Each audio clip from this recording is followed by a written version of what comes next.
Yes, people, welcome back to GNA TV and welcome back to Chelsea Fan TV. Also, guys, we have got some stuff to go through today, eh? And one player that I've specifically liked for a very long time, a player that I've actually wanted a long time, seems to be getting very, very close. Imminent is the words that we're using now to being a Chelsea player. Today's show is going to be around Jules Koundé. We're going to be talking about everything to do with him. We've got a formation, a squad builder to go through with him to show how we're going to use him. We're going to go through the Matt Law tweets, the Fabrizio Romano tweets, the Ben Jacobs. We're talking a little bit about Timo Werner as well. We've got so much to go through today. But ultimately, what I need you guys to do now is smash them likes, because there's over 200 of you guys here already. Big up to every single one of you guys. Get them likes up, both on GNA TV and Chelsea Fan TV. Let's get this up to 200 likes as well. Hit that like for Jules Koundé and let's cue that intro.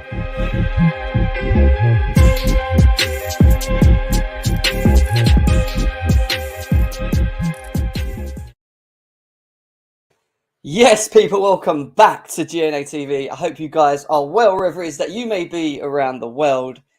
Jules Koundé is the talk, or the talk of the town, shall we say. It has been talk of the town for the last couple of days. I have my bro with me, Mr. CFC Pies. How are we doing, my man? How are we doing? Yeah, doing all right, bro. Just waiting for further confirmation. Obviously, there's been a lot of reports today. Barca backing out, Chelsea closing in. Deal looks close. So yeah, let's see what happens in the next few hours. Hopefully, it doesn't drag in tomorrow. I want confirmation tonight, ideally. And yeah, hopefully he can be travelling to London. Obviously, he went to Portugal. I know there was a lot of people worried about that. Reports that he was waiting for Barca and stuff, but it looks like Barca can't match our bid. Can't meet the valuation, and it looks like Kounde will be coming to Chelsea soon. Let's do it. Let's do the dance. Let's do the dance. Let's do the dance. Yeah, I'm happy. Everyone knows I'm happy over Twitter. Everyone knows how much I've wanted this player. We are going to go through the chat as well. If you've got any questions as we go through the show, make sure you get them in. Chelsea Perspective, I can see your super chat already, bro. I'm going to bring that up in a second as well. But there is a super chat option, guys, both on Chelsea Fan TV and GNA TV as well. So if you've got any questions whilst we're going through the show that you want us to answer specifically, get your super chats in. Get them in. But let's go through the chat quickly before we start diving into today's conversations. Erin, big up to you, says Matt Law dagger. We've been waiting for this dagger. I've been waiting for this dagger for the last 2 days. Like, it's came. I'm finally happy it's came. And yeah, big up to Burger King. Big up to Tubbs. God, this is going to take a long time. It's over 300 people here. So big up to you. Hiking with Martin, my bro. Big up to you as well. Football style. Nice to see you, Ilias. Nice to see you as well, Erin. Nice to see you, Josie. Chelsea database. Listen, if you want to learn, if you want to understand the player, Jules Koundé himself, and you want to get the backgrounds, the tactical analysis of the player, go and follow Chelsea Database on Twitter. This guy's created about a 7-page thread, which is breaking down the strengths of Jules Koundé, and also made not just the strengths, but part of his weaknesses as well, and why Chelsea Football Club are so interested in Jules Koundé. So make sure you check out him. Big up to my girl, Bex in the house. Crown Jules, baby. Big up to her. Me and her have wanted this guy for so long. Like, I'm talking about the first season round when we dragged it out and we thought it was coming and he didn't. And it was painful then. It felt a lot more painful now as well. But big up to Bex as well. F said City says Gem, Karma Koundé, Gerard Romeo in the mud. We're going to talk about him a bit later on in the show as well. We've got to talk about him, of course. Catman, nice, big up to you. Chiaran, big up to you. Foot Chelsea, Madge Host Trends TV. Who else we got, man? CFC Ali, nice to see you, bro. Cool, I'm going to be here all day, Pies. So many people here. Nabil, big up to you. Pure Mix, Derek, Angelis, Wazza. Andreas, bro, nice to big up to you, Jim. Big up, Jim. Hope you're all happiest person on the planet. I am, but I'm still waiting for it. And we have got the donation from Chelsea Perspective as well. Big up to you, my guy. Thank you for the donation as well. It's just stopping to say hi Big up at CFC Pies. You've got a bit of a big up there, Pies, as well You too, from bro. Chelsea. Thanks, God. Big up to him. Kounde's blue. What was the other one we said, Pies? Kounde's blue. We had, what was the other one? Blue Jules, was it? What was the one we made? Blue Jules. Yeah, I think that was it. Blue Jules, Jules. something like that. Yeah. We made it on this space, didn't we, with Kounde? It was just there was a lot of funny ones, but yeah. Hashtag Karma Kounde at Gerard Romero. I can't believe it. He started that. It's his own fault, isn't it? Really, to be fair, he's the one that's hashtag Karma Kounde made it seem legit that Barcelona were going to get the player. And then, do you know what? I'm not gonna lie. It's been annoying, and I'm kind of glad that we're getting to the end of this because I'm so fed up of seeing Gerard Romero tweets every like half hour to an hour, and that is it. Is his name Rashad Rahman? The guy, I think it is. Yeah, always read like pretty much copying what he's saying and just copy and pasting it and putting it up like them two together. I'm just like, man, I've never seen you guys, and all of a sudden, see you guys every moment of the blooming way. Like, finally, stop doing that. We have I think we have a new member as well. Let's quickly get to that. QNTV, big up to you, bro. Nice to see you in the house. I hope you're well. Richard Annan as well. We were hearing names like Nathan Ake. We're going to talk about that later. Don't worry. We're going to get into the Jules Koundé thing very deep. That's it. Wazza 87. Big up to you for becoming a member on Chelsea Fan TV as well. Over 200 people on Chelsea Fan TV. 81 likes. Get them likes up. Like I said, hit that like button for Jules Koundé, guys. And GNA TV, over 150 of you guys here as well. Let's get them likes up. Only 46 likes. Come on. Smash that like if you haven't done already. Make sure you subscribe to the channel as well, please. We're going to get into it. Sorry if I haven't been able to call every single one of you out because we've got so much to get on with. And it's, big up to Jack as well. Is that you, Pies? Is that actually you? In the chat? Yes, that is me. I'm responding to one of the comments. Okay. No, that's fine. I just wanted to make sure it was you. It wasn't someone else just trolling or something, because we do get a lot of them, trust me. Big up to Matty K as well. Right, before we get into Jules Koundé, there's been a little bit of breaking in and around Mr. Timo Werner. When I find it again. Where is it? Why does this always happen? There we go. News from Florian Plettenberg. Around Werner says Thomas Tuchel is not the biggest fan of Timo. The coach's recent statements clearly show that and have also arrived at the player. Werner deals with a possible departure in summer. However, a final decision will take time. Tendency, he will leave Chelsea, Pies. Now, what are your thoughts on this, bro? Do you think this is legit? Do you think this is actually true? And can you actually see Thomas Tuchel and Chelsea allowing Timo Werner to leave, even though we're kind of struggling in that area at the moment in finding other people? Absolutely. I think he'd let most of the attackers leave if we had tangible bids in. The problem with Werner is, one, interest, two, his salary is crazy. I think he's 272,000 a week. So even with a pay cut, you're looking at probably £200,000 a week. Is he going to cut that much? I don't know. It depends how much he wants to leave. But yeah, the recent comments lately, Tuchel didn't really take too kind to them. I thought they were a bit strange from Werner's end, to be honest with you. If you could be happy anywhere, like if you're not truly happy at Chelsea and you think you can be happy anywhere, then just ask to leave, So perhaps he has already, and that they're trying to get that departure, sorted. But to me personally, I don't think it's going to happen, just because, one, price tag, two, as I said, wages, and free interest. I'm not too sure who would want to buy him. I mean, Dortmund, potentially buying have lost Lewandowski, but these sort of clubs, there have been reports in the last couple of months that for whatever reason they didn't want him. But Juventus have got money now from De Ligt. Maybe they invest in an attacker or something. Who knows? Although they obviously didn't want him in a swap deal anyway, so perhaps a separate deal. When we was talking about De Ligt, so it's going to be an interesting one. But yeah, obviously news has come out like this. He's very, very reliable for German news, and German players in general. And I think he said the tendency there is that he will leave, but I don't know. I always thought it's a difficult departure to sanction. However, Todd Bowley has shown that, if Tuchel wants someone out the door, if a player wants to go, i.e. Romelu Lukaku, if it's best for all parties, he looks, ready to negotiate a price. So yeah, let's see what happens with this. Over 550 of you guys here, 10 minutes in. Big up to every single one of you guys. Daniel Kounde says, finally get in your guy, Gem. Yeah, we're going to be talking about him very shortly. Don't worry about that as well. Chelsea Fan TV, yeah, we've already bigged up Wazza87 for becoming a member of Chelsea Fan TV as well. Thank you very much. It's a weird one with Timo Werner for me because I know ultimately the majority of Chelsea fan base don't want him here. They don't think he's useful. Obviously, his wage roll is extremely extortionate as well. I get that.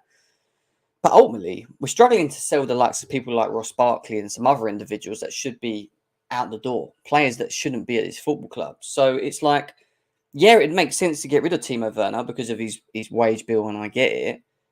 But then ultimately, you get rid of him. There's talks about Hakim Ziyech going to AC Milan, still on the cards. Ben Jacobs said last time round that he feels that could still possibly happen as well. So then Chelsea need another 2 forwards players. And when we talk about forwards that are available at the moment, with 2 weeks away from the beginning of the Premier League, I mean, who is there? Who is there other than Anthony, who's being valued at around 60 plus 70 odd million, who apparently the Ajax manager doesn't want to allow to go? You know, and Kounde is going to be for next year. You know, who and what? You know, I've read Saint Maximum. Do you want to get rid of Werner to get Saint Maximum, bro? Like, what are we doing here? That's what I'm trying to understand. I love Saint Maximum, to be honest with you, but I don't think he's going to come to Chelsea. He's a very, very good player, bro. I think if he goes to a top team, he would absolutely rip it up. The only problem with him is he's not really got much end product, but for me, in terms of like dribbling, pace, everything, passing's good. I think he's a good player. But I think too much, and Newcastle probably won't sell him. But yeah, maybe it's time for Tuchel to get his, that data system out that he's been using for Rafinha. Input the key details he wants, and let's see who comes up in that data system. But yeah, there's plenty of wingers or sort of. The interesting thing is, if Werner goes, it's for me, you need to buy someone who can play wide and also centrally. I know he kind of bought Sterling to do that, but perhaps getting another one in wouldn't hurt the squad either. But it'll be interesting to see who. I don't really have many names off the top of my head. Yeah, well, I'll put a poll out because you're on the north and I'm on the south when it comes to Saint Maximum. I'll put a poll out asking people about Saint Maximum. Saint Maximum to Chelsea. He's on the GNA TV channel now. So if you want to come over there and vote, please do so. We'll review that poll in a bit as well. Part of the reason why I don't want Saint Maximum is that, yes, he has the dribbling ability. Yes, he kind of suits the idea of what we need in terms of being able to dribble in tight pockets and whatever. And he tracks players. I get that. But there's a number of times that I've watched him in past seasons where he seems to either hog the ball a bit too much or his output's just not quite there. Like, I'm talking about his final ball. And his final ball, I've seen a number of his final balls where he puts a cross in and just goes straight out into the blooming crowd. And I'm just like, is he actually Chelsea level? Like, is he even top 6 level? Even, I don't know. I don't think he is, personally. But then again, what else is there out there? I'd rather us not rush and buy someone like that. I mean, let me give you another example. Adama Traore. Yes or no? No, I think the hype died off a little bit. As a rotational player, maybe. But I don't know. See, the thing is, with players like Adama, I feel like they could work really well at Chelsea just because they're the sort of transfers that usually work well, the more cheaper ones. Especially like sort of, Cornet. I don't know, you could see him probably playing right wing back as well and stuff like that. Does he has the defensive ability or is he just, pace and power? That's the only real question, I guess. But he didn't really have a great loan spell at Barca. So what about Cornet as well? Is that an option? I know we was talking about him. I know that we're linked to, but again, he's not someone that makes me go, yay. Do you know what I mean? Like, yeah, no, I think if we sell Werner though, bro, I feel like you're looking to bring in sort of a more perhaps not a marquee attacker, but someone of higher quality than the likes of Kounde. I don't think Thomas Tuchel wants a striker. I don't think he wants an out-and-out number 9. I think he wants the type He wanted of forward. Lewandowski. Yeah, that was never going to happen. And any team would want Lewandowski, wouldn't they? Because he's an elite striker. But when you look at what's available and the route that I feel that Thomas Tuchel wants to go, and when you can only look at the Rafinha and Dembele links, and why we tried to push for them more so was because I think he wants inverted forwards. I think he wants forwards that can create. I think he also wants forwards that can contribute to goals. I think he wants forwards that can dribble, have movement, have speed. I think he wants players that are direct, that run behind, that stretch teams. When you look at the crop of players that we have up front at the moment, good example, I didn't watch that Charlotte game, but I watched the highlights. Barring Sterling when he come up the pitch because he stretched them, because that's what he does, we didn't get Pulisic doing that. Don't get Ziyech doing that. Werner runs, but we barely want to pass him the ball, and his touch is not the greatest. Havertz always comes deep to try and link play, and then move forward from that. We need players that have got the sort of the dribbling ability and the directiveness going that way. And Sterling, when I saw Sterling coming on against Charlotte the other day, you saw glimpses of what we're going to be getting this season. And that's someone that's going to get the ball, and he's going to drive, and he's going to run into the pocket spaces, and he has the speed. And I think he can be effective, but at the same time, we need more with it. We need more in and around it as well. So it's going to be interesting to see, because we're going to get to Jules Koundé very, very soon. That's going to be the main topic of the show today. But what is Chelsea going to do after? 3 signings already in: Sterling, Koulibaly, Koundé. All right, it's not confirmed, here we go yet, but it's looking like it's going to be the case. We're going to be getting into that a bit later on as well, in terms of positions and etc. Guys, over 850 of you here combined, though. Big up to every single one of you guys that are in here. We've got over 400 people on GNA TV at the moment. Big up to you guys. Only 82 likes, though, guys.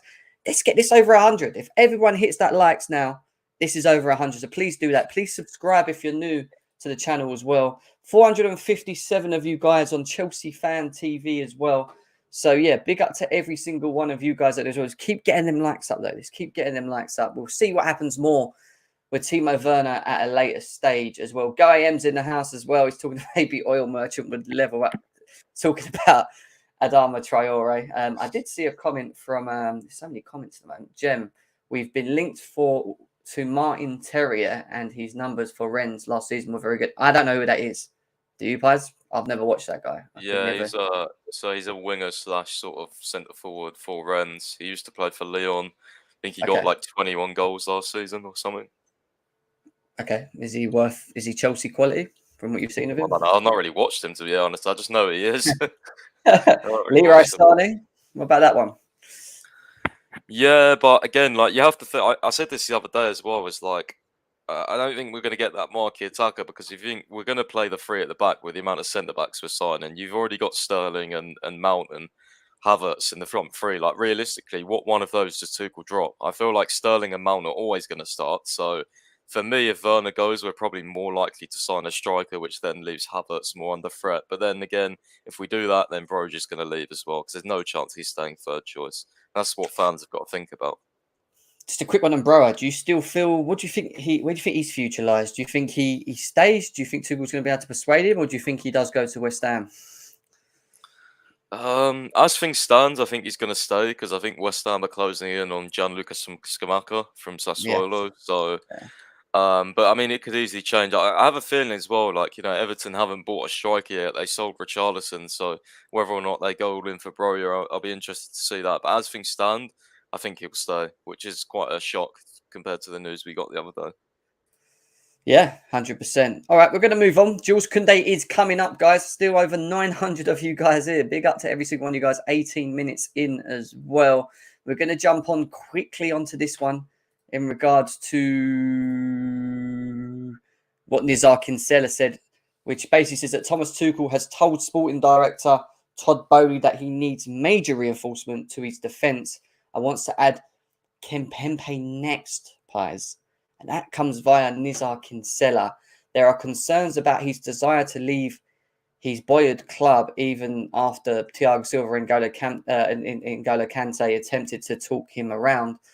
The Blues could switch their attention to Gvardiol if that approach fails, but his club are reluctant to sell, and the deal would be further complicated by the structure of the agents around the Croatian.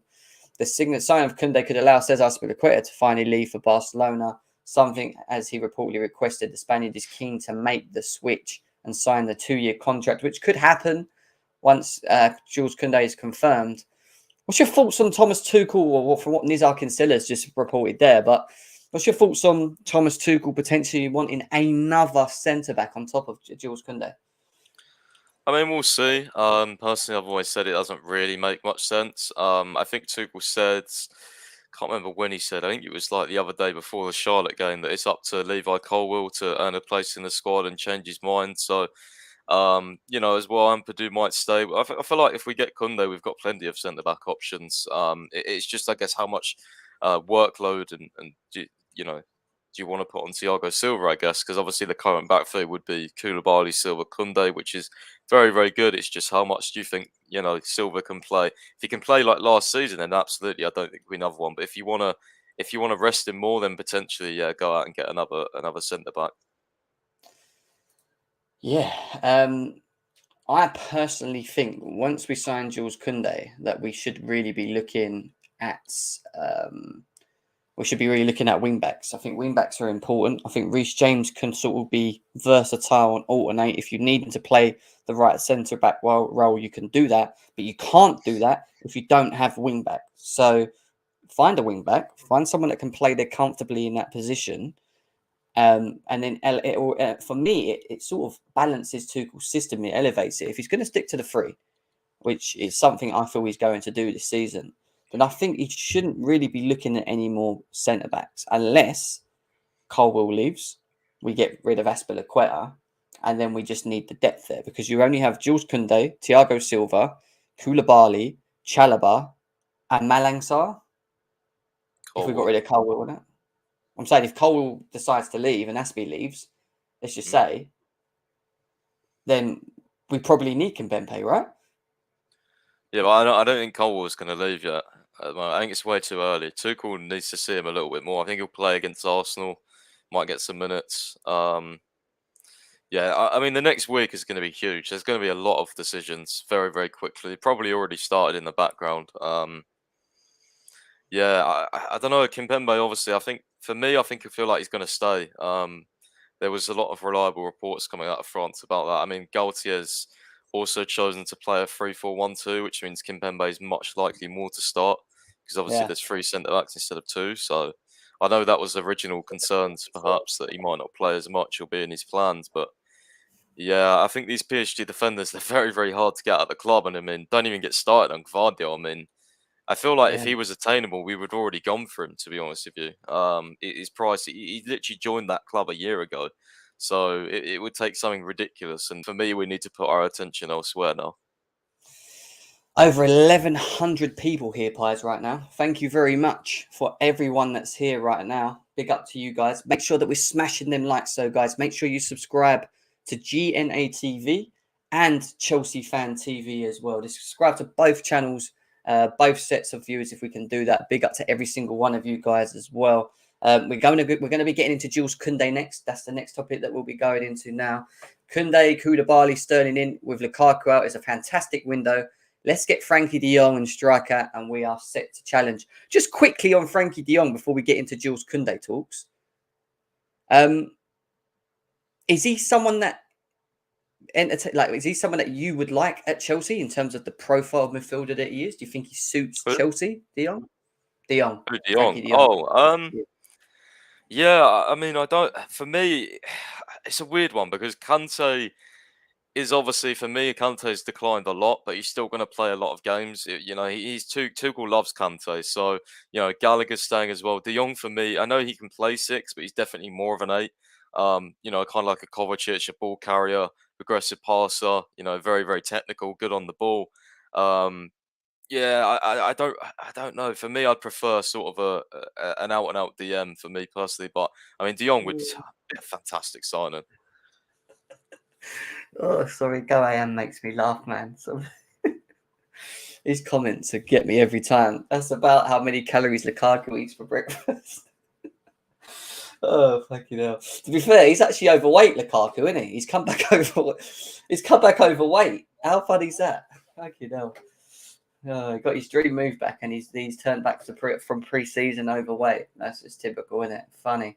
Is Hulk still playing? I don't even know if Hulk's still playing. Good question. I think De Jong is an interesting one. I think he would suit the idea of how Tuchel plays, the system-wise. But at the same time, is it the right profile for Chelsea? I don't think he can really play that DM role where he can sit and whatever. I think you would need him a little bit further up the pitch, dictating, controlling the speed of the game, progressively very good. But I don't know. We'll have to see more on a later stage, which happens with that. But now we are getting into that main topic. Main topic today is the crown jewels, baby. The crown jewels. And yeah, I mean, so much has been going on with this player in the last couple of days. I mean, it is looking very, very... Before we get into some of the tweets from Fabrizio Romano, Matt Law, Ben Jacobs, there's a lot that we're going to go through. I just want to talk about the player players. Now, for you, do you feel that this is a great addition to Tuchel and Chelsea? I think it's perfect for the system we play. I know he plays in the back four for Sevilla, but in the back three, even better in my opinion. He's fantastic on the ball, great at progressing the ball, great at carrying the ball. So yeah, I think it's a great profile, especially with Koulibaly as well and Thiago Silva. Like, I think that's a formidable back three if everything works out. People have concerns about his height, but he's got very, very good aerial success rate. Yeah, I think it's a fantastic signing. I just think it's so sort of we've expected it for such a long time now that perhaps the hype has gone down a little bit for me. But I'm sure once I see, him in a Chelsea kit and playing for Chelsea, I'll be very, very excited again. I think it's a decent fee as well. I mean, I was saying this to my mate the other day. It's like we was just talking about the fee for players, but defenders in general this window. You're not really getting a good defender for under probably 45 million. So for a top quality defender, you're at least playing 50 plus. And I know that's why Nathan Ake, I mean, people were surprised about his price, but for a good defender, you ain't playing, 40 million minimum nowadays with defenders. Like, yeah, it's crazy, but I think it's a decent price considering last summer they wanted the full release course of 68. I know we nearly had a deal done for around about 50, but yeah, let's see what the final price comes out at. Yeah, that's going to be interesting. 55 million euros with add-ons as well. We're waiting for confirmation. Was it a 4 or 5 year deal? Top of my head, I think it was 4, wasn't it? 5-year deal. 5. Okay, sorry, 5-year deal. Listen, you ain't gonna ask me twice about this guy. This guy is a baller. This guy is a baller. We are signing a top player, a player that's not world class, but he is a top player. And why I wanted him so much at Chelsea is it's just because of the manager that we have. And I know with this manager and how good he is with his man management skills, that he can get the best out of Jules Koundé.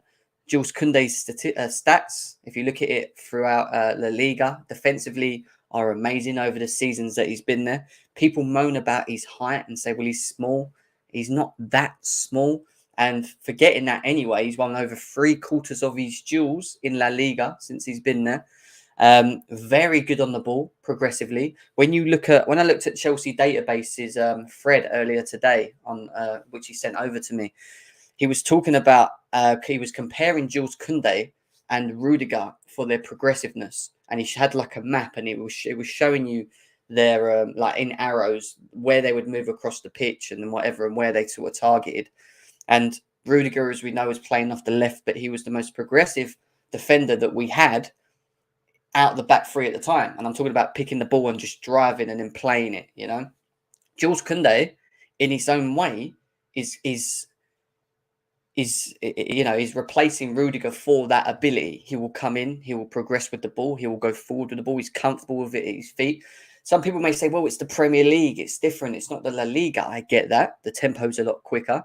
He will have to be quicker with his feet. Koulibaly, in an interview, already said in the interview himself that he needs to adapt to the league, the English league, because he knows it's a faster league than what it is in Italy. So I think he'll be fine, Jules Koundé. I think he will suit how we play, the system, the structure, and ultimately the reason I wanted him was because he suits Tuchel, and I can see a really good player in Jules Koundé. And when you look at the likes of Koundé, Silva, Koulibaly, Reece James, Ben Chilwell, yeah, it doesn't matter if you look at the left or the right. If you look at the right, you've got Reece James and Koundé. And on the other side, you've got Koulibaly and Ben Chilwell. That is a solid D, if you want to call it. That is a solid back three and wing backs for me. I think it's actually better than what we had last year. What about for you, players? You think it's a lot more stronger than what it was last year with the players we bought in, or not? I'm gonna have to wait and see. I certainly think Kounde is a better player than Christensen. I think he's a better defender. Yeah, they're both very good on the ball, to be fair. But Koulibaly, Rudiger. I think Rudiger for me, bro.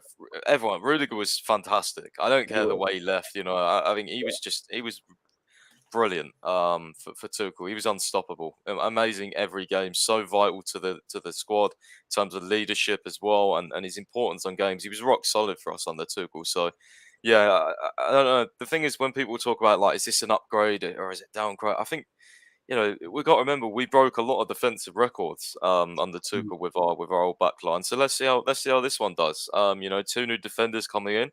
Hopefully, they build chemistry up very quickly. No, I like Christensen, bro, but I do think Kounde's Hey, better. man, shit, just tell him. You told me No, already. no, no, no, no, no. I Tell him the actually, truth. no, I actually do like Christensen. I always thought I kind of defended him more than other people, especially back in the day, bro. When I think it was like 2019, everyone was calling him like, wait, I don't know if I'm allowed to swear on it. I'm not sure. Am I allowed to swear on it? I don't know. Jem. Yeah, sorry, no, I was just reading something. All I was right. just reading Yeah. something. Yeah, no, yeah. Better than Carefree Lewis, better than Bitcherson, not hard. Yeah, Sadly. that's what I was gonna say. Everyone was calling him that sort of in 2019, and I kind of said, Yeah. look, like allow it. He's decent. He's a good defender and stuff. So yeah. Thiago Silva is not tall either, and he has been the best centre back in the world. Saw him standing right next to Reece James, and they looked like the same height. Chelsea actually listed Thiago Silva as 5'11". I actually think Jules Koundé is anything between 5'9" and 5'10". I think that's what he is. People think he's small. He's not actually small. It's a very weird analogy on it. Christian and Lewis, a good old love story. Except what happened with that love story is Christensen, unfortunately, left Lewis, and Lewis is broken-hearted now. They had to split up. He went against what he wanted. So big up to Lewis anyway. Lewis is all forgiven, players as well, all forgiven. He ain't gonna forgive me though, I can tell you that. Let's get straight into the some of the tweet on Jules Koundé. We are still waiting for that. Here we go from Fabrizio Romano. I'm hoping while we're live, we'll get that here we go. But we've had more news today on Jules Koundé and where we stand with it. And we'll start off with the most recent, which is this comment here from Gonzalo Tortasa from the I don't even want to pronounce that. Do you want to try it, please? Chiringuito? Chelsea have closed an agreement with Sevilla to sign Jules Koundé for 65 million euros, variables included. Koundé will sign until 2027 with a salary of 6 million net per season. Now, players, when we was originally told by Mr. Gerard Romero, apparently part of the reason why Barcelona didn't want to challenge Chelsea for Koundé was because apparently Chelsea were offering Koundé 12 million euros wages. Did we honestly believe that? No. Yeah, a bit of propaganda coming up from him, in my opinion, for the Barca. You can say, oh, Koundé chose the money and all that stuff. So yeah. What's your thoughts on the whole deal itself? 55 million plus add-ons is what, 65 million to 10 million in add-ons. If it is this, I mean, do you think we've paid too much for the player, or do you think it's a good deal overall still? It's a good deal. Yeah, it's £55 million. Variables included. I think this is. I'm not sure on this source. It's not very good, as per from No. Vince. But yeah, in general, I think this is kind of the sources. What everyone's saying is kind of similar to this. Yeah, I hear you. I think it's a good deal, to be honest. I think Sevilla are very hard worked, as we can already see from what happened yesterday. I think it's a case of that Chelsea just had to pay the money to persuade. That's it, I've got it now. Chelsea just had to pay the money to persuade at Sevilla to deal with it. And it sounded like Jules Koundé was happy with Barcelona. He was happy with Chelsea. Personal terms already agreed with both. For him, it was just, look, you satisfy Sevilla, I'm good with it. And Chelsea are the ones out of both, them and Barcelona that have made that decision as well and gone straight with it. But what was frustrating yesterday, Pies, was yesterday we got that kind of feeling last night that Barcelona were going to do another Rafinha on us. They were going to lay the bid, and that Jules Koundé decides to go training with Sevilla because he doesn't really want Chelsea and he wants to give Barcelona time, and that they're going to build this bid up, and then all of a sudden Twitter meltdown from the Chelsea fan base. It was pulling your hair out. They were panicking, they were worrying.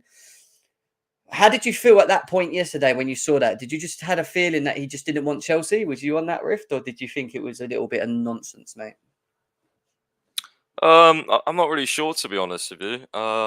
Yeah, I know there was a few reports coming out that he was waiting for Barca. There was also reports that he was just being professional. I mean, I'm not sure, to be honest with you, Jem. It's been such a crazy saga that I've not really known what to believe throughout it, especially the last couple of days. Yeah, I don't know why he went there, to be honest with you. Maybe he's just being professional. Yeah, to be fair, and not just that, someone actually tweeted saying that part of the reason why he went to with Seville was because he wanted to keep his fitness. He just didn't want to not play. He wanted to train and get on with it until it was sorted. Because obviously, time is against. To be fair, season's around the corner. The guy wants to be fit. The guy wants to be able to just get on with things, and I just find that quite impressive. If that's what Jules Koundé's done, rather than which was what we were made to look like by Gerardo Romeo and the Barca sources, which was he don't want Chelsea, he's gone Seville because he wants to give Barcelona time, which you ended up finding out today was a load of nonsense, wasn't it? Because Laporta spoke to a Barcelona fan out there and said he's going to Chelsea. Some people thought it was a lie. Even Gerardo Romeo come out and said, it's a lie. It's a lie. It's not true.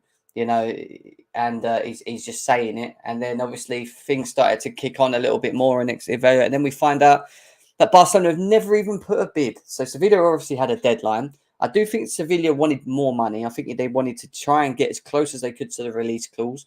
There is, in part of this deal, there's an agreement of them having to pay, I think it's, is it like 20% of the money to Bordeaux as well? So, that's probably why they're looking to just get as much money as they can possibly out of it. I understand it as a tactic. But ultimately, it feels like it's nearly done. It still haven't had that official here we go, but we've had some bits from Ben Jacobs and Matt Law, which we're going to get into next. If he does come to Chelsea, what number do we think Jules Koundé will wear? I'll ask you guys in the chat as well. Over 1,300 of you people here. Big up to every single one of you guys. We need to get these likes up. GNA TV, 650 of you guys here. We've only got 172 likes. Let's get this over 200 likes, guys. Smash the likes for Jules Koundé. Let's do that now. Smash it for the crown jewels. Also on Chelsea Fan TV, 670. So we've both got around sort of the same numbers. They've got 256 likes. So they're ahead of the GNA TV boys at the moment as well. Come on, guys. Let's get them likes up as quickly as we can. And subscribe. Subscribe and hit the bell notification button as well. There's going to be a lot more, I feel, Chelsea news to come this way in regards to players coming to this football club. So, yeah, it'll be good to see what happens. I want him to have the number 4 number personally. I want him to take Christensen's number. I want him to have the number 4 because why? It's my birthday and it's my lucky number and it's obviously one of my favourite players. So, it'd be perfect for me. Pies, what number do you think Jules Koundé could potentially receive? I agree with you. I think he'll take the 4. It's free. I think his Twitter handle's JK4, isn't it, or something like that? JK, So yeah. So I think I think he will take the 4. I agree with you. Cool. Let's see what people will say in the chat before we start getting into a bit more news. Gerard Romero is the biggest waffle merchant, is what we got here. Jem always says Sevilla when it's actually pronounced Sevilla. Sorry, am I saying it wrong? Is it Sevilla? Sevilla or Sevilla? I don't know. I'll say Sevilla, mate. What type of midfielder is Ruben Neves? More of a sitter.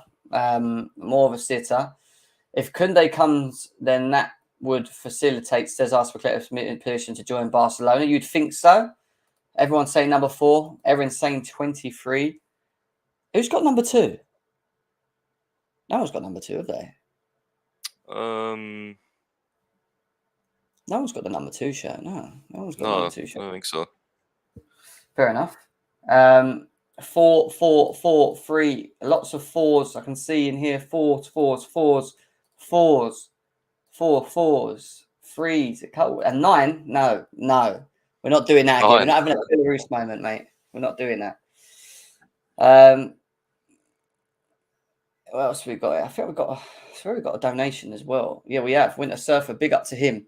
He says, "Give the crown, Jules, the 4, up yours, Lewis." Yeah, do you know what? Give Kounde the number 4 shirt. Give him the number 4 shirt, because let's be serious. This guy's 10 times better than Mr. Christensen anyway. So at least you're giving it to the better player. It's the better player. Winter Surfer, big up to you. Thanks for the donation as well. Make the 4 relevant is what Texas Blue is saying as well. Winter Surfers owned that motherhood merch. Oh, God, it cracks me up. Yeah, so lots of 4s and 2s and 3s. Big up to you guys. Let's get into some of the tweets anyway. Because we've got this one, which I thought was going to be the one when Fabrizio Romano brought out later. And it says, Chelsea have sent paperwork to get Sevilla for Kounde deal during the night, pushing to get it over the line. Details after bid on Wednesday was 55 million deal with 5-year contract. Chelsea are still waiting for Sevilla's final approval to avoid new attempts from Barcelona today. Piers, do you think it's still at that point, bro? Like, how long does Chelsea have to wait for Seville to give the green light? We were told this yesterday. Green light, green light, green light. Today, green light, green light, green light. Like, what is going on? Do you think we're past this point? Probably reviewing paperwork, sorting out medicals. The basis of the deal is done. Obviously, everything's listed there. That the fee, the contract, the salary. Pretty sure is done. So yeah, all paperwork. I know this is a lot of severe sources have made it clear. Obviously, this is the biggest deal in their history, so they want to make sure everything's perfect and stuff. So, yeah, it's the most expensive player they've sold. So yeah, it is dragging on a bit, which is annoying, but hopefully it'll be done in the next hours or early tomorrow morning. Respect our legends. Respect your legend, mate. No, my legend. I think Christensen's a legend of Chelsea. I'm sorry, mate. Can't agree with that one. Yeah. Look, I think it's past it. I do feel he's sitting on the fence. I do feel he's ultimately sitting on the fence here to it. I think it is done. I think it's just about getting him over to Chelsea. Maybe there's a delay slightly from Chelsea's side of the announcement as well. We're just waiting for it, really, aren't we? We're just waiting for it. It's been a long saga, man. It's been a long, painful saga. Big up, Gem and Pies from CFC Matty. Big up to you, brother. We got another donation from Switz Daniel. Thank you very much for the donation. He says, "Have we spoke about the news about the redevelopment of the bridge? I'm pretty sure Pies tweeted something. I can't remember. Too tough evening, by the way, guys." Big up to Switz Daniel. I did see something briefly from Pius, but I'll let Pius speak for himself. The redevelopment of the bridge.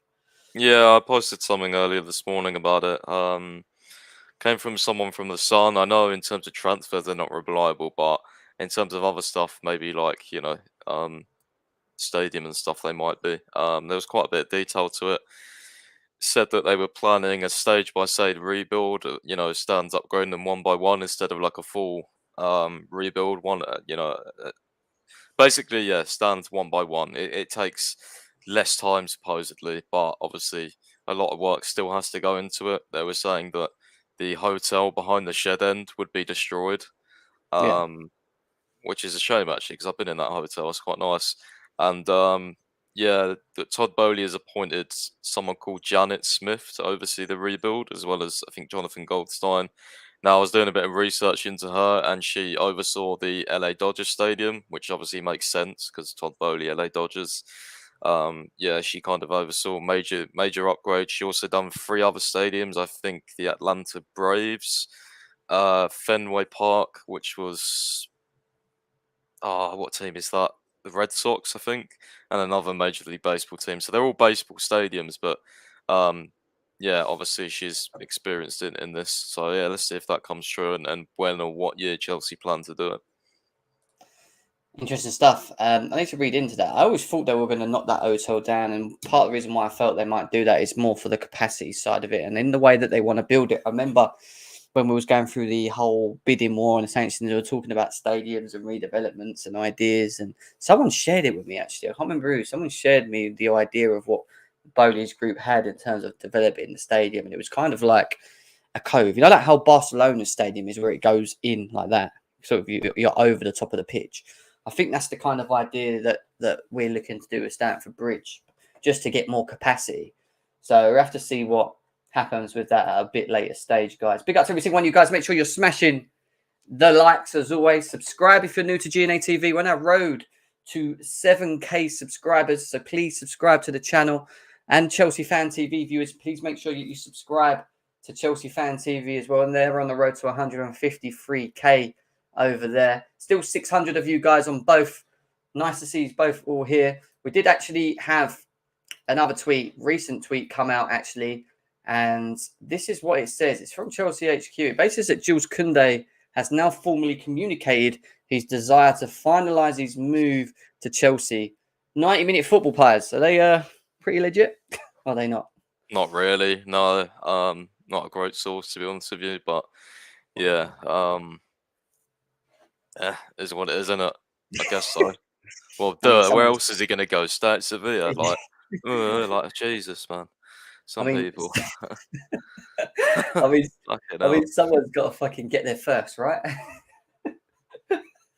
Someone's got to get there first, haven't they? Someone's got to say it, haven't they? Because it's going to happen eventually. Do you know what I mean? But it is what it is. It is what it is. So there's that. I want to go into the Matt Law thing actually, because Matt Law was the one that kind of is most recently sort of confirmed it. He's gone very quiet with this Kounde deal. Him, Ornstein, Fabrizio Romano, the supposed tier ones have sort of held back on this, but he did come out saying Kounde's set to become Chelsea's third summer signing in a deal which could give Azpilicueta the green light to go as well. So we're going to get into that.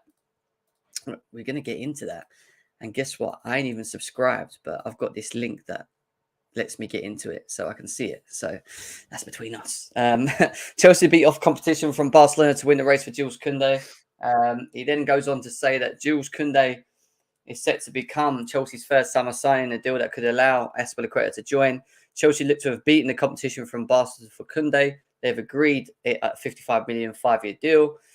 Having Sterling in a deal with worth 50 million, Koulibaly for 34. Chelsea's new owners are now already committed to 139 million pounds to new signings since taking over the club, with more details. For now, just sticking to that for a second, guys. We've always been told that they're looking to spend around 200. Some feel that apparently it could be as much as 300. How many more players do you think? Actually, no, do you know what? I'm going to save that because that's going to go on to my next thing a bit later on. I won't ask you that question yet. I'll save that question. Do you think that's a lot of money for 3 players when you look at the 3 players we've got? No, not at all. I think it's fantastic. I mean, we spent 100 million on fucking Lukaku, so no, this is great business. Koulibaly and Sterling were fantastic price. Obviously, Kounde, we've had to fork out with him, but again, one of the best young defenders in the world. So what are you going to do? Not pay it? Like, I mean, we need this guy. So yeah, 100%. I think he's worth the money, and I probably think it will probably be 50 million plus add-ons, which will make it even look nicer, in my opinion. Yeah, exactly. I don't think it's a lot of money as well. I agree with you. I think Chelsea have done some very good business, and I think they've negotiated very well. Bowley and Egbali. Egbali was the one that's dealt with the Kounde deal, and obviously Todd Bowley with the other 2. So Barcelona's president Laporta appeared to concede defeat in a race to sign Kounde by telling a supporter that he will move to Chelsea. The sign of Kounde will bring to an end a year-long pursuit of the player for Chelsea. We almost signed him last summer before Sevilla moved the goalpost. I remember that. Kounde has appeared to have slipped down the pecking order of Chelsea's targets this year. De Ligt preferred a move to Bayern, and Ake decided to stay at sea. I don't believe that. I mean, I believe this bit about him going to Bayern. I think also it was to do that we just didn't want to spend that money. I think Juventus would have sold to Chelsea if we would have spent it. With Nathan Ake, they wanted 45 million. We didn't want to pay that money, but then we go and spend money on Jules Koundé, nearly costing us 65 million euros, including add-ons, which is what, 51, 52 million, whatever it is. So this thing of, Koundé was fourth choice, I don't think it's the actual case. I think it was always there, but I think they also wanted to entertain the idea of getting Ake in for a lot cheaper. So, I don't think that he fell down the pecking orders. I just think that Nathan Ake was an option that they were trying to look at more at the time, because they'd probably gone to Sevilla for a number of times. And, well, from what we were told, it never really transpired into anything because we couldn't get an agreement with him. So, yeah, I wouldn't say it's like a pecking order thing. And you've got to remember, apparently Thomas Tuchel's already spoken to Koundé and made it very clear why he wants him. It's not like he's just nodded his head and said, just bring him out, and not spoke to the player. We've been told that he supposedly spoke to the player, and that's part of the reason why Koundé wants Chelsea.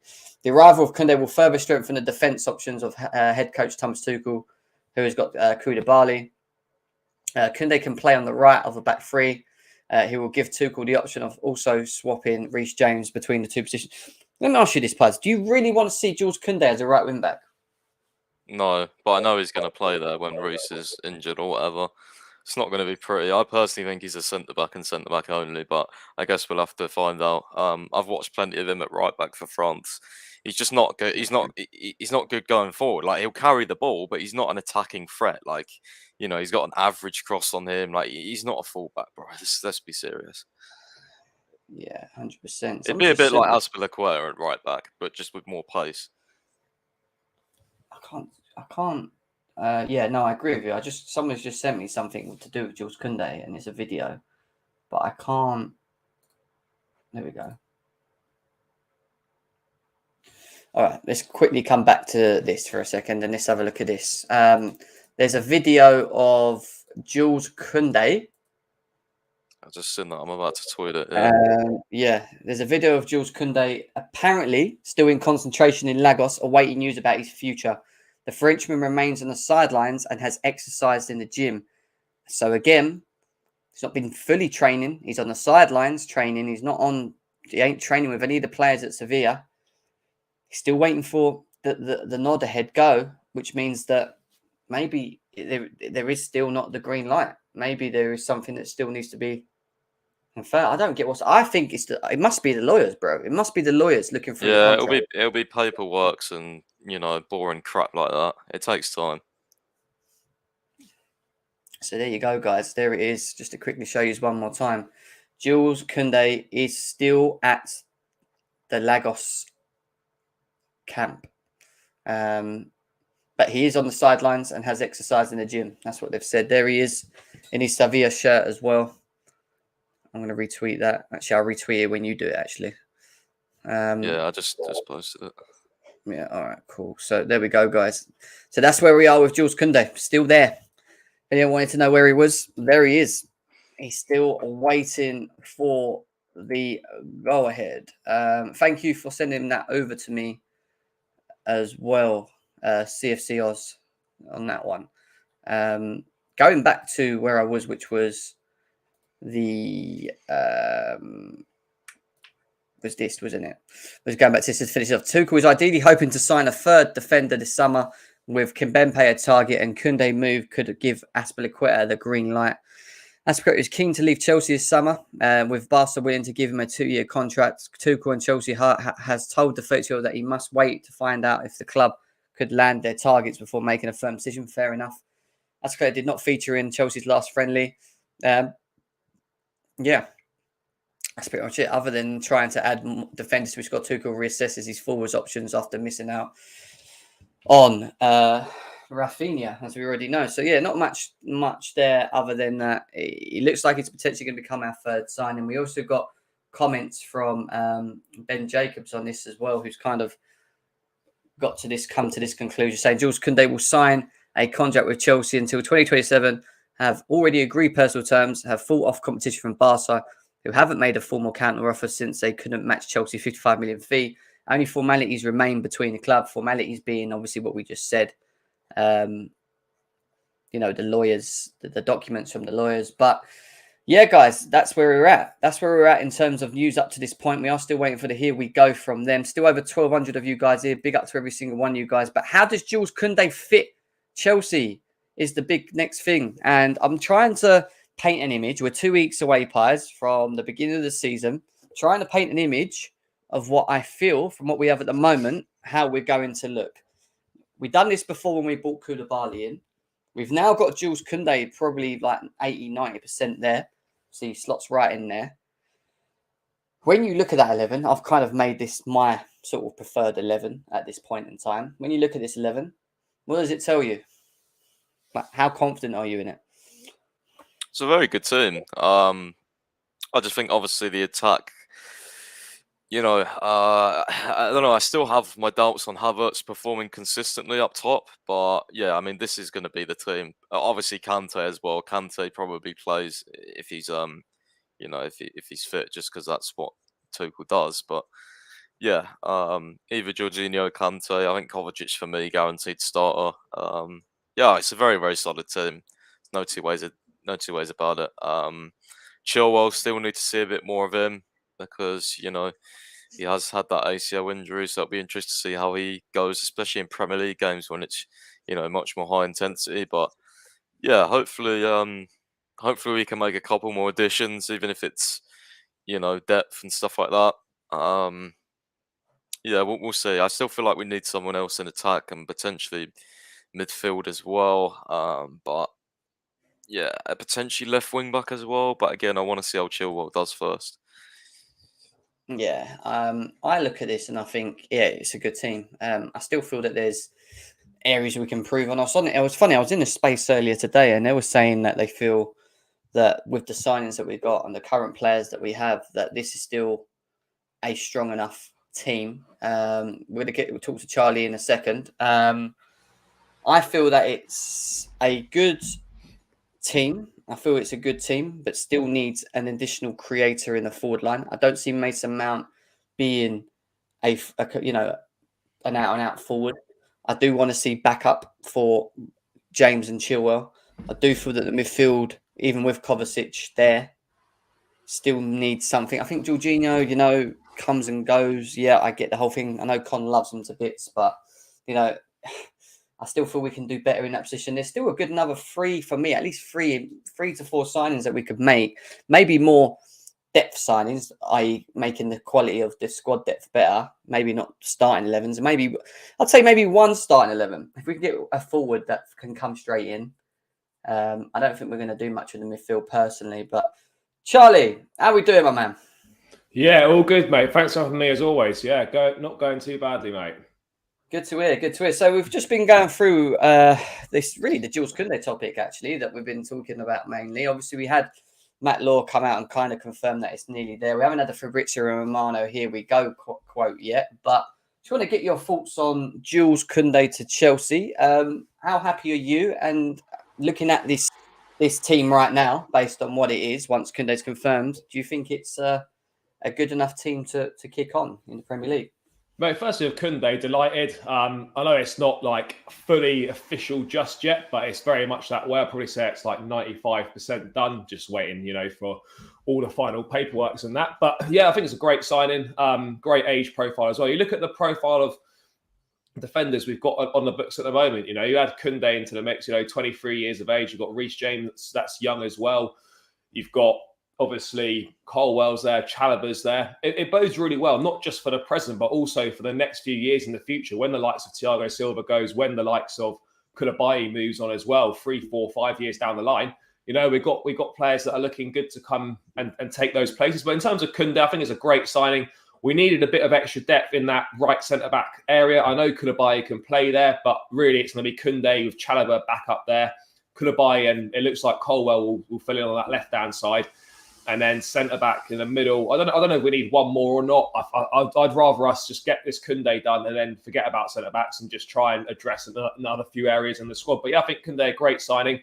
He's versatile as well, can add cover to that right wing-back as well. So I'm not sure if Tuchel's maybe thinking of this signing that's also the additional right wing-back cover. I'm not too sure. But yeah, in terms of age, great age, aggression, great. He's so progressive with the ball as well. If you see some of his highlights from He's from Sevilla. He's very good at bringing the ball forward, carrying the ball. He's got good passing. It's a perfect sign. I think this is a much better use of money bringing in Koulibaly and Kounde for just over what De Ligt would have pretty much cost. So I think this is a much better use of funds, and it's going to serve the team much better. And I think, you look at that back line now on the screen, it's formidable. We know Silva's not going to play every week, but we have got capable replacements to come in and do a job. And then the team itself, I mean, you look at it on the screen, on paper, I mean, obviously football's not done on paper, but it looks good. But there's probably a few areas that I think, we could probably do with a little bit more. I'd love someone that's a bit more creative in midfield. We probably aren't going to get that this window. It doesn't look like a midfield player is going to come in. There's not really been any links at all in the window. So I guess we're going to have to make do with what we've got. Wing backs, fantastic, Chilwell and James. But as we know, over a course of a season, suspensions, injuries, etc., we're going to need capable replacements there. We won't bring in a left-sided player because obviously Emerson and Alonso are both still at the club. We could do with a right-sided player for backup for James. As I said before, whether Kounde is that guy, we'll have to wait and see. I think we've missed out on Klaus, which is a shame, really, because I think that would have been a really good option for about £8 million.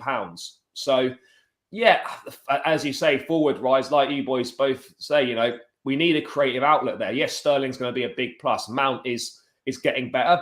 But again, can he do a big test now? Can he put up similar sort of numbers this season as he did last season? Can he get that consistency going in this game? He's shown he can, so hopefully he can do that. Sterling, I think, will be good. But for me, it's Kai Havertz is I don't want to say the issue, because I think that's a little bit harsh, but in terms of, like, if this guy's going to be leading the line, we need to see stuff that we haven't seen from him. This is a £70 million player. We don't really know what his best position is.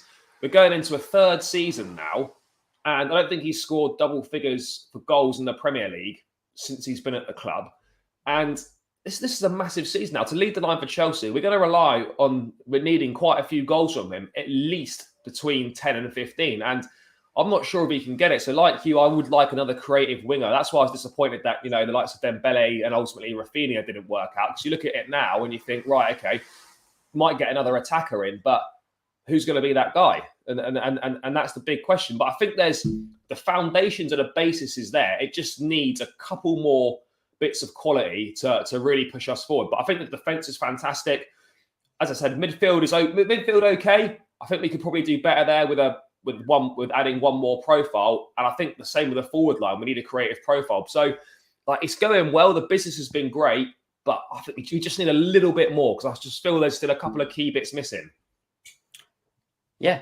No, I think you summed it up quite nicely, mate. Does it worry you a little bit that with the Kounde thing that we've not had like an Ornstein or a Fabrizio Romano or someone that actually say it's done yet? Because it seems like it's there. We're getting it from other people, but it's I think it's just the paperwork and the lawyers. But do you feel there's anything to worry with this deal? Do you know what? When it's Chelsea and when Barcelona are sniffing about, until you get the official confirmation and that you sort of, there's always still a bit of a worry. But I don't think we're going to get hijacked this time. I would be shocked. There's a few very reliable journalists that haven't said too much on this, but I think it's heading that way. So in the back of your mind, you're always a touch worried, but I think we're virtually there with this one now. We just need to get it done as soon as possible, because we've only got 2 pre-season games left before the start of the season against Everton. Kounde's not going to play on Sunday against Arsenal, so he'll get one game against Udinese, and then we're straight in against Everton. So he's not going to have much time to settle in either. So that's why we need to get this done as soon as possible. Yeah, 100%. Guys, there's over 730 of you here on GNA TV. Make sure that you guys are smashing that like button. Let's get this over 300 likes, guys. Also, subscribe if you're new as well. 750 of you guys here. Big up to yous. On Chelsea Fan TV, we've got 625 of you guys here. Over 1,300 people here combined on the channel as well. Big up to you guys. Thank you for all being here as well. But please subscribe on both channels as always. Show your support. Hit that bell notification button. There's a little bell below as well next to the thumb. Hit that, because that lets you guys know when we are live as well.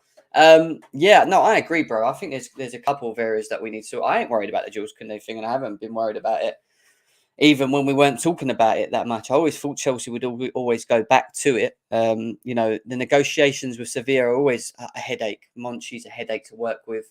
You know, Sevilla in general are hard to work with as well. So, yeah, Pies, you're going to say something? No? I thought you were about to say something.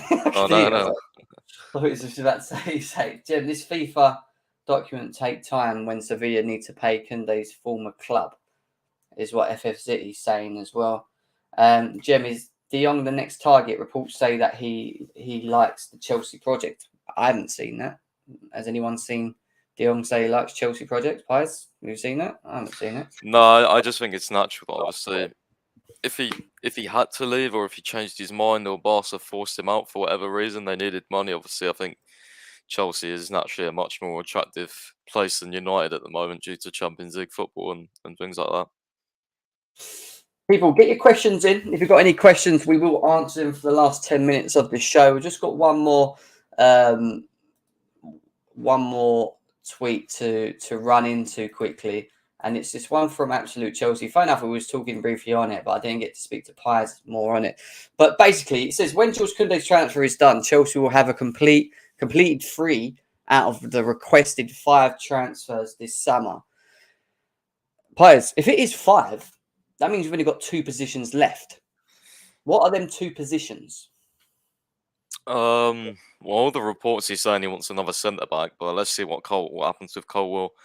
And I don't know. I still feel like we'll get another forward. I do think Savić will leave in the end, or Werner. One of them will leave, if not both. But I think with such little time left before the first game, I think things are going to have to happen very quickly. Like Charlie said, you know, we got to get this Kounde deal done fast, because you think about it, we've got a game. Well, not tomorrow. Well, tomorrow US time, but sort of, you know, Sunday morning UK, and then after that, it's only we've got a week, and then we got Udinese next weekend, and then the weekend after is Everton. So there's hardly any adaptation period now for whatever signings come in. So we've got to make decisions fast. Does that worry you slightly Yes. for Chelsea going into this season? Yep. Absolutely, of course it does. Ideally, you want signings to have at least 2 or 3 pre-season games under their belt to learn with the new teammates, especially because we've got Everton, Tottenham as our first 2 games. But, you know, we're going to have to rely on very, very quick adaptation, and hopefully people who come in now and have been there, you know, even Koulibaly's hardly been there very long. So yeah, hopefully the quick adaptation happens, and the transition into the system is more seamless than some might think. Well, same question to you, Charlie. What if it is 5 major transfers are doing this when there's only 2 left? I mean, what do you think's in Tuchel's mind? Well, mate, for me, if there's only 2 left, then I wouldn't want to waste one per se on bringing another centre back in. I think with centre backs, once Kounde gets in, I think we can make do with the depth we've got there, giving minutes to, you know, the likes of Colwell, etc. For me, mate, it would be a forward player, 100%. But that's going to rely on the profile of forward player is going to very much depend on what Armando Broja decides to do. The club want to keep him. We're playing hardball with West Ham, so I think the target in a forward area is very much going to depend on what happens with Broja. Obviously, the likes of Ziyech and Werner are probably surplus to requirements. If we can get those off the books as well, I think one more definitely comes in. So for me, a forward, I don't know who though, needs to be creative, or possibly a 9, but a 9 that's going to make a difference. I'm not really sure there's that many on the market that are actually going to make a big difference to this side. So we're going to have to probably look more for a versatile player across the front line, which I know hindsight's a great thing, but it's a real shame that we missed out on Gabriel Jesus, or didn't push harder for it, because I think that kind of a player would have been perfect. So at the moment, I'm not really sure what else we can go with. But yeah, I don't think anyone will come in midfield. So for me, it'll be a forward player, someone creative, and then back up in the wing back area, probably that right wing back slot, someone that can play there. Although I have seen reports that if another forward player does come in, Tuchel would like them to be able to play white. I like them to be able to be right wing back cover as well. So I don't know if he's potentially looking down that route maybe. But yeah, for me, it needs to be a forward player and some cover in the wing back area. I think are the most important areas of the team now. Defense is all right. Midfield is too bloated. There's too many players in there. We haven't got enough time to really do anything in there unless something phenomenal becomes available at short notice. So yeah, for me, an attacker and a wing back cover. I agree with you. I don't think we need to be looking at another centre back. I know he's talking about Kimpembe's coming in as well. Ultimately, if he feels that he can use Jules Koundé as a right wing back, which I don't really like the idea of. I think he should be where he usually plays, but this is Tuchel, and we've seen him do it with Azpilicueta, so it could happen. But Ram, going on to what you're saying, says Jem and I have had these conversations and we disagree with each other. He rates Koundé very highly. I think he's good, but not someone that would dominate the defence or strike fear into elite strikers. Do you know what it is? It's not about... Can I just make a counterpoint to this? Go on. I was going to... So, you know Man United signed that Lisandro Martinez? Yeah. He's smaller than Koundé, right? He pocketed Haaland last season in the Champions League, or the season before. I think it was both legs. He absolutely pocketed him, and he's an elite striker. So I don't know what, I think the basis of that point is just talking about he must think that all centre-backs have to be big and strong and muscly and tall and stuff like that. It's a myth, bro. It's an absolute myth. Especially in the three at the back. Like, Thiago Silva is one of the best defenders of all time. Is he big and strong? Is he tall? No. You still don't want to play against Thiago Silva. He's a great defender, first and foremost.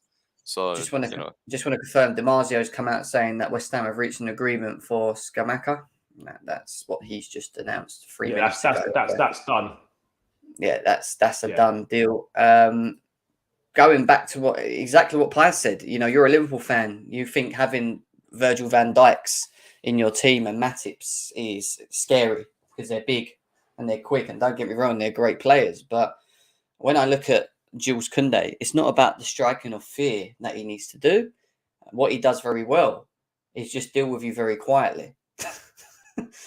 That's he will just pocket you. He doesn't ultimately slide a lot. He reminds me a bit of Azpilicueta in the old days where he sort of stands off you and he forces you into making a mistake yourself. Like, because you don't know what to do with the ball. You're like, should I go? Should I not? And eventually you take too many touches that you end up either losing it to him or you end up knocking it out. Koundé is quite aggressive, actually, for his sort of size and stature as well. He's actually quite well built. If you've seen him play quite a bit, he is quite aggressive. He's aggressive in terms of the press. Like, he will be on you. But ultimately, he's not aggressive where he just goes and slides in and just, he's rash. He's not a rash player. Do you know what I mean? He is strong for his height. Like, he's not some... Oh, of course he is. No, he's not weak. He's not weak, and he's very quick. He's very, very quick. I looked at something where he's like Rudiger's quickest speed. He was like, I can't remember what it was, but it was like pretty much nearly the same. I mean, top speed across the pitch. They were and we think Rudiger's quick. So, that he's not slow is what I'm trying to say as well. But I mean, Charlie, do you want to add anything to that before we move on? No, I don't think there's anything to add. I think the height thing, as you say, is a myth. As long as he's proven he's a good defender. So, yeah, okay, he might slightly be at a disadvantage in certain aerial duels against certain teams. But, yeah, I've got no worries about the height. Fabio Cannavaro was, like, tiny, and he won the Ballon d'Or. So the height thing is, it's just a nonsense argument. It really doesn't make too much difference to me. So, yeah, not really too much to add. But one thing I just wanted to add quickly, which is not really related to defenders, but Fabrizio just tweeted out now that as things stand, the Broja deal to West Ham is off. So whether he's going to stay at Chelsea or he's going to look to move elsewhere, I'm not really sure. But yeah, the Broja thing is for West Ham is not happening now. Is that something he's tweeted on Twitter? Yeah, literally 2 minutes ago. Scamacca has agreed personal terms, so deal off for Armando Broja as of now. It might go back in for him. I don't know, but it looks like that Broja could end up staying. If he leaves now, he's stupid. I'm sorry. I'm just going to say it right now. Stupid anyway for trying to force a move and shit like that. You've got a straight opportunity to get in this team. It's just Havertz there, bro. There's no one else there. Like, this is the biggest opportunity you're ever going to get to take your chance at Chelsea Football Club. Do you know what I mean? Work hard, show the manager that you want to be here, take your chances, and he'll give you the opportunity. Ultimately, we know we need goals. If his chemistry works better with Sterling and Mount than it does for Havertz, then he will play him because we're benefiting from him. But you can't have this attitude that, I should just play, or I don't feel important. It's no point of him going now. If Scamacca's gone to West Ham ain't going to get Broja. They've just got him. It makes no sense. And if he goes to West Ham on that basis, that just tells me it's more than just that. It's got to be just the thing that he don't want to be at Chelsea. But I don't know. We'll see. Yeah, I mean, I mean, Brower might leave to Southampton. I don't think he'll go back to Southampton. Nah, if it's going to be anyone, it will be Everton because they've got that Richarlison money and they need a striker. I know they've got Lewin, but I think they want to add an additional attacker in. I don't think Southampton can afford what we'd like. I think minimum we're probably looking for 30 to 35 minimum. So I don't think they can afford that. But obviously, Everton have got cash at hand after Richarlison sale. So if he's going to go anywhere, I think it will be there. He just signed a new 5-year contract before he went on loan to Southampton anyway. So I don't really know what his thinking is. Well, I think that the whole reporting has been even David Ornstein said, bro. He said Chelsea don't want to sell him. No. But he was the one wanting the move. So whether or not things have changed, maybe he's heard Tuchel's comments. So because Tuchel said we don't want to let him go and stuff like that. So maybe Broyer's thought, oh, maybe he does want me. I don't know. Maybe they haven't had any conversations, and Broyer just thought, fuck this, I'm off. So let's see what happens. Right, guys. Whilst you get your questions in, we are coming closer to the end. Did you just want to speak before? No, I was just gonna say I wondered if he's going to play against Arsenal. I think Tuchel had a press conference, right, but I've not seen many quotes. He's not given anything on Koulibaly. Maybe we'll get something later, but he had a press conference in an open sort of venue in LA. I think he was doing it with Di Matteo as well today, just a bit earlier. I haven't really seen much. Fair enough. Guys, get your questions in. Last 5-10 minutes of the show. We are nearly finished. We've done an hour and 16 minutes. We still haven't had that Here We Go Kounde news yet, but you've seen the video that we brought up earlier. He is still at the training camp. He is still, by the looks of it, waiting for that call from his agent. Obviously, it feels like that the contracts are still being formalised by the lawyers. That may happen tonight.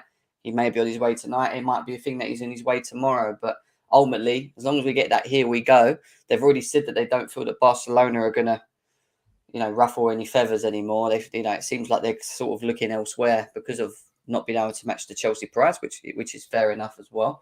But let's quickly go through some of your questions. I'm going to ask Charlie, should we get Ronaldo? When you look at the options that we've got left. Yeah, we discussed this yesterday. Do you know what? It's one of them, where for me, it was the right decision to rule ourselves out at the time. But I'm looking at it now and we're thinking we still desperately need goals in the team. And there's not an awful lot out on the market. And I'm not saying it's it's the best thing to do, but for me, it becomes a little bit more appealing. It's just, he will score goals in this team. I know it's Chelsea, and they haven't got a good history of signing big players and them doing well, but I think Ronaldo would do well. But again, I don't know, he's prepared to take 30% up to 30% wage cut. I just feel that, would you rather go into the season with what we've got now or have Ronaldo added as well? So basically, for me, I think if that's the question, I think, do you know what? I'd rather just add Ronaldo for a season, just to kind of tie us over. It's a difficult one because if we're being honest, it doesn't really fit the style of play. It doesn't really fit what we're trying to do. It's short. It's very much short term rather than long term planning. But if the question was, would I be happy to go into next season having just added Sterling, or would I want to add Ronaldo as well? Then I'd add Ronaldo. Pies? Yes to Ronaldo or no?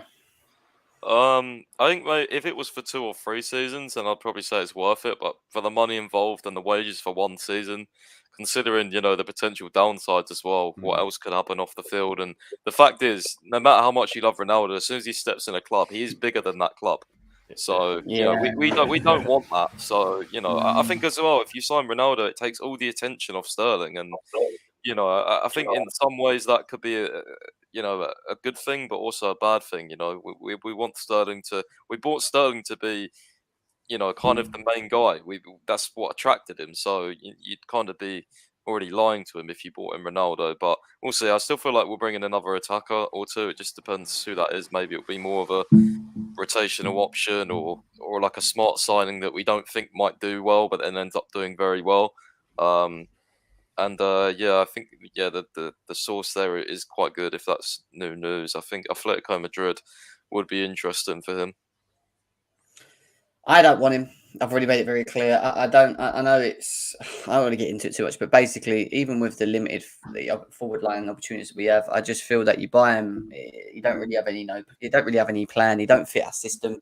Ultimately, I think we have the same problems we do with Lukaku. I don't think we're going to create enough for him because we don't at the moment have the creator. If we buy him, that's a forward. Don't think we're getting any more forwards. I'd rather have a creator, rather look for someone that can do a bit of everything, rather than have someone that you need to put the ball on his head or in or in the box when he can be effective. Which, let's be serious, he's very effective. He's one of the best in the world at doing it. But for me personally, I would say no to him.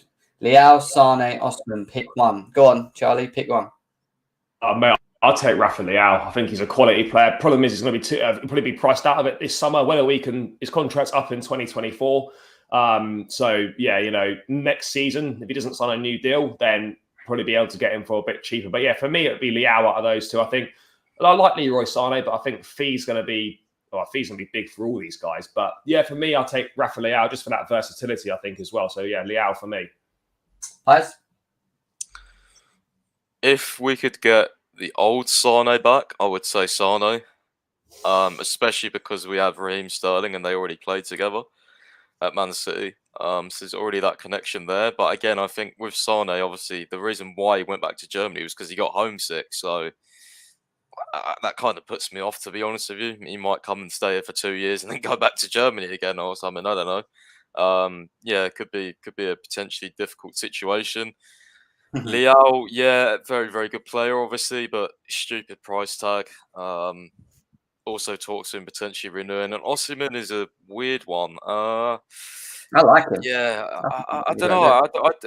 I do like him, but I mean, he scored less goals in Serie A last season than Tammy Abraham, and Tammy wasn't good enough for us. So, what is there to suggest that Osimhen could be good enough for us? Other than the fact he's, exciting because he's not English. Yeah, well, he's playing for Roma, and Osimhen's playing for Napoli, isn't he? Napoli's miles better, bro. No, Napoli top four, yeah.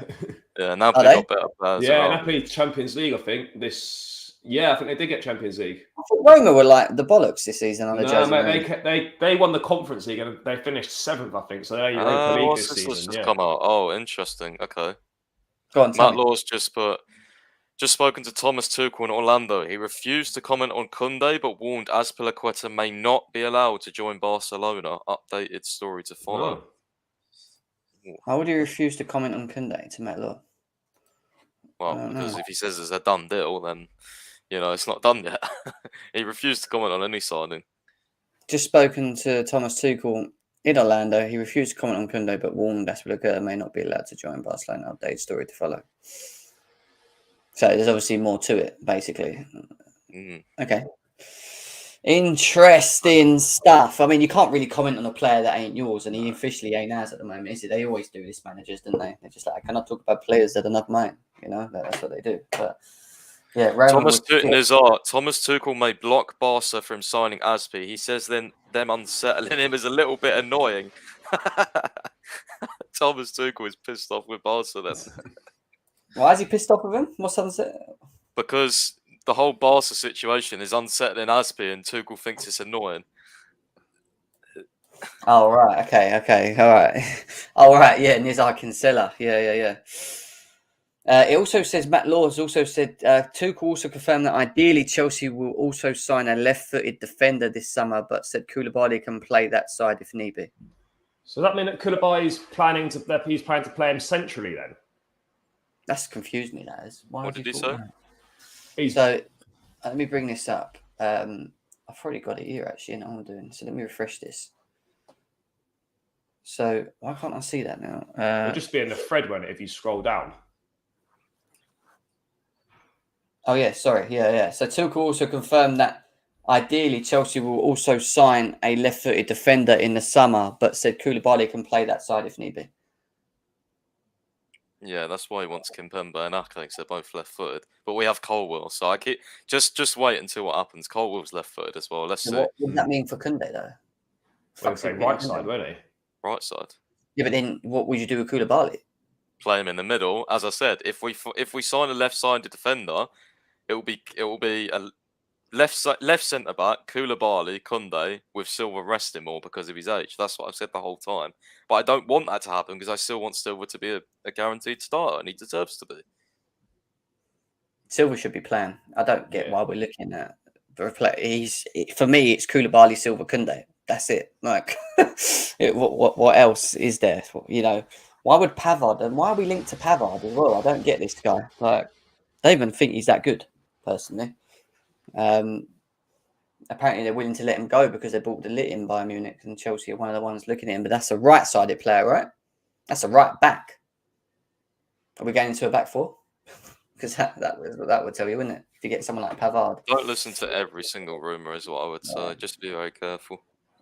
I'll just see that comment that you said about what you just said about Thomas Tuchel getting annoyed. It's from Nizar Kinsella, wasn't it?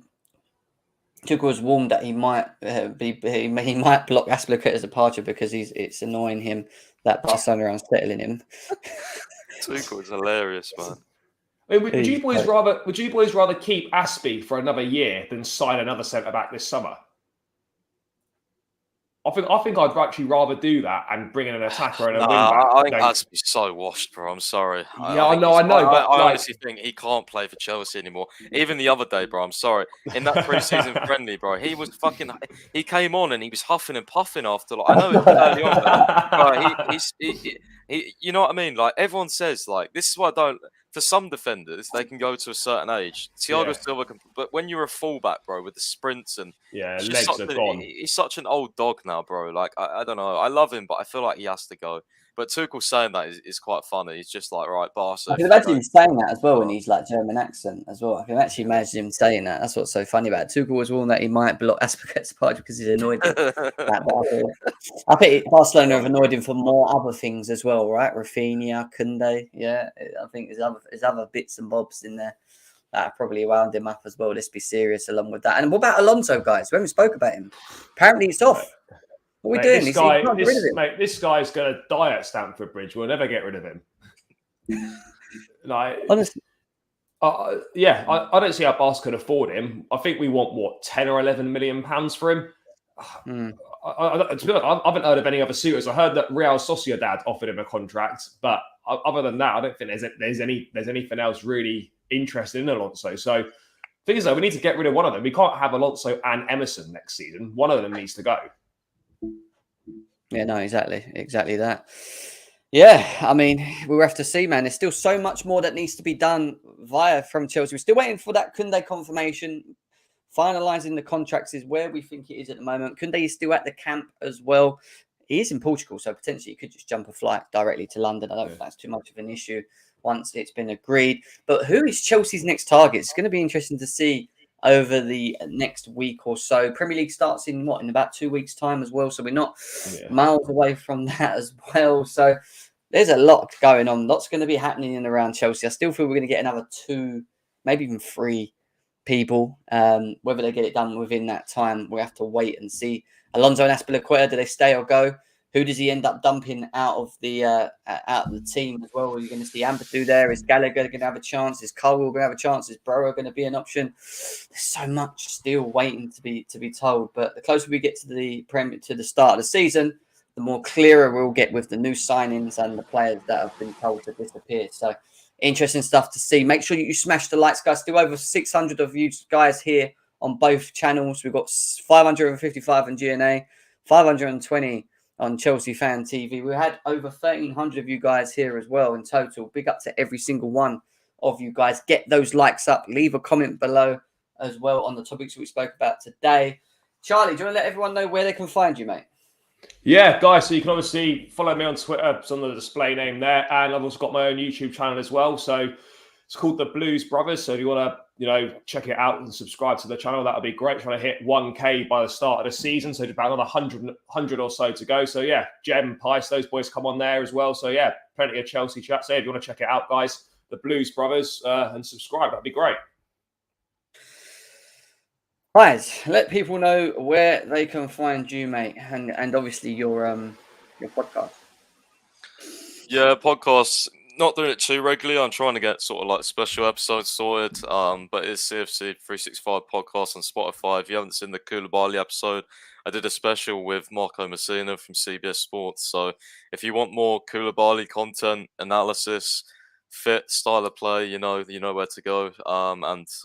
Yeah, obviously my Twitter is just the same as my handle on here at CFCPYS, and Chelsea FC 365 .com for articles and things like that. And yeah, that's all my plugs.